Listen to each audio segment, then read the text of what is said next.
안녕하십니까? 1968년에는 특수훈련을 받고 북팍공작원으로 북한을 가신 분들이 있습니다. 이분들은 많은 분들이 돌아가셨고요. 그리고 지금은 생존해 계신 분들이 얼마 없습니다. 그래서 지금부터 우리는 이분들 한 분 한 분을 만나고 진솔한 이야기를 들어보고자 합니다. 6.25 한국전쟁은 단지 과거의 비극이 아니었습니다. 그 전쟁은 분단을 남겼고 냉전은 또 다른 전선을 잉태했습니다. 어느 날 누군가의 삶은 국가의 명령 아래 사라졌습니다. 사람들이 착각하고 있는 게 많은데요.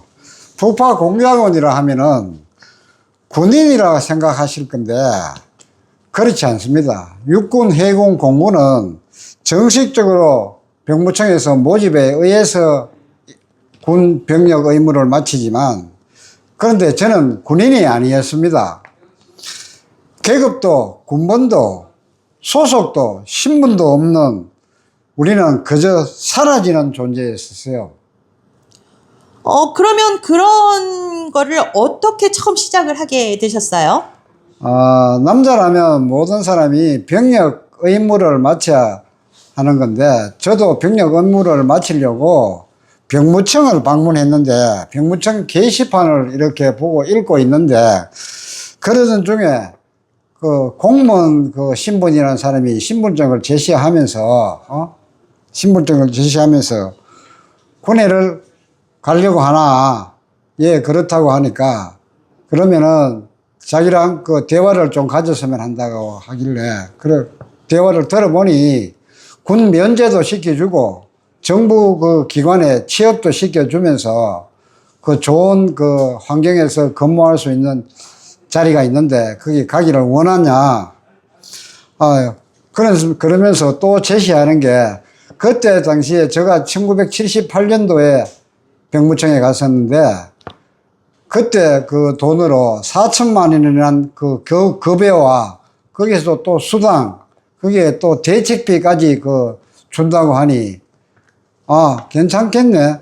뭐 공무원에서 사람이 그 신분 확인이라든가 차후에 그 국가기관에 그 취업까지 시켜준다니.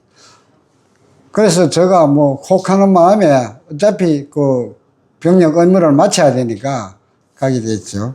그래서 서울로 올라왔습니다. 물론 그 과정을 거쳐서 서울로 왔었는데, 오니까 아주전자라는 큰 대형 통근버스가 있었어요. 그걸 타고 서울공항 인근에 가서 면접을 봤습니다. 면접을 보고 어디론가 갔었는데 그것도 한밤중에 어디로 끌려가듯이 갔었는데 깜깜한 밤에 그게 바로 설악개발단이었었습니다.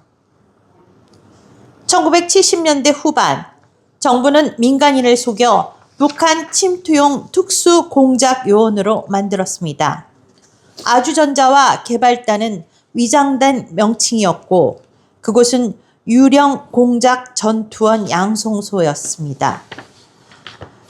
그 이후에는 어떻게 되셨는지 말씀을 좀 해주시겠어요?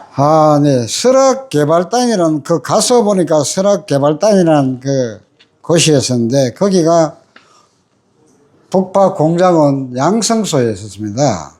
그 이후로 거기 간 이후로는 모든 게 감금되었습니다. 우리를 부르는 이름은 돼지라고 불렀었어요. 돼지.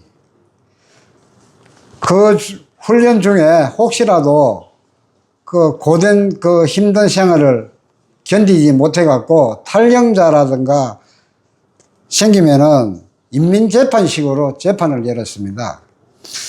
직접 동료를 때리고 죽이는 그 명령도 받았으면 그게 훈련의 한 과정이었습니다. 적결 처형, 공포 주입, 인간으로서의 지켜야 할 최소한의 도덕성은 모조리 없어지고 한마디로 사람을 살인 기술자로 만드는 그런 방식이었었죠.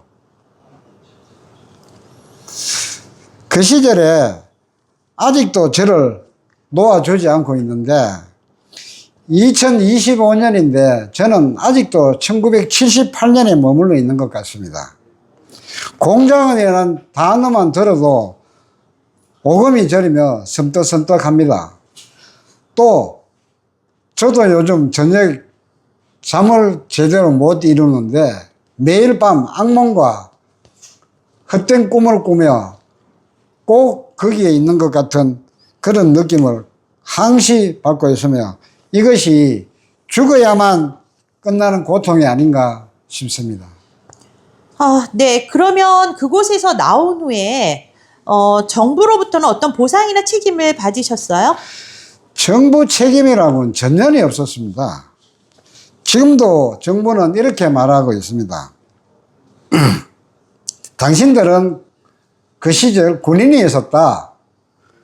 그리고 군인이었으니까 그 이후에 만들어진 특임자법이라는 게 있는데, 특임자라는 건 특수임무 수행자라고 하며 그 줄임말로 특임자라는데, 특임자 보상법에 저촉해 가지고 보상법이 있어서 거기에 뭐가 기록되어 있느냐 하면은 국가와 민사상 화해가 된 것으로 본다라고 기록되어 있습니다. 이 조항 하나로 모든 게 국가에서 책임을 지우고 마는 겁니다. 정보비 예산으로 편성된 대책비는 지급되지 않았고 누가 가져갔는지 아무도 묻지 않았습니다.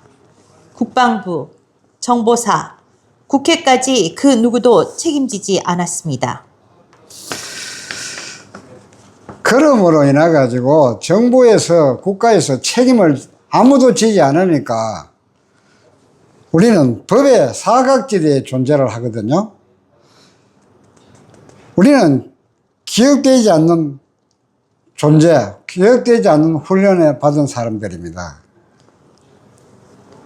그들은 비트를 만들고 무인 포스트에 정보를 남겼으며 북한 땅에서 살아 돌아오는 것 자체가 임무였습니다. 첩보 보고, 암호 해독, 생존 기술. 그들은 나라의 그림자가 되었습니다.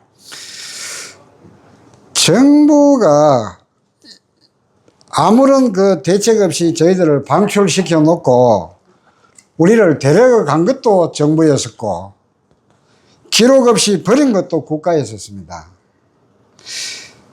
그 모든 것이 이제는 제발 좀 나아 주셨으면 합니다. 우리를 지운 국가의 그림자에서 지워주기를, 풀어주기를 바랍니다. 대한민국은 이들을 군인으로 부르며 책임을 피했다. 그들은 민간인이었고 국가에 속은 청년들이었다. 지금도 법적 지위는 공중에 떠 있다. 그들은 말한다. 살았으나 죽었다. 이 영상이 진실의 출발이 되기를.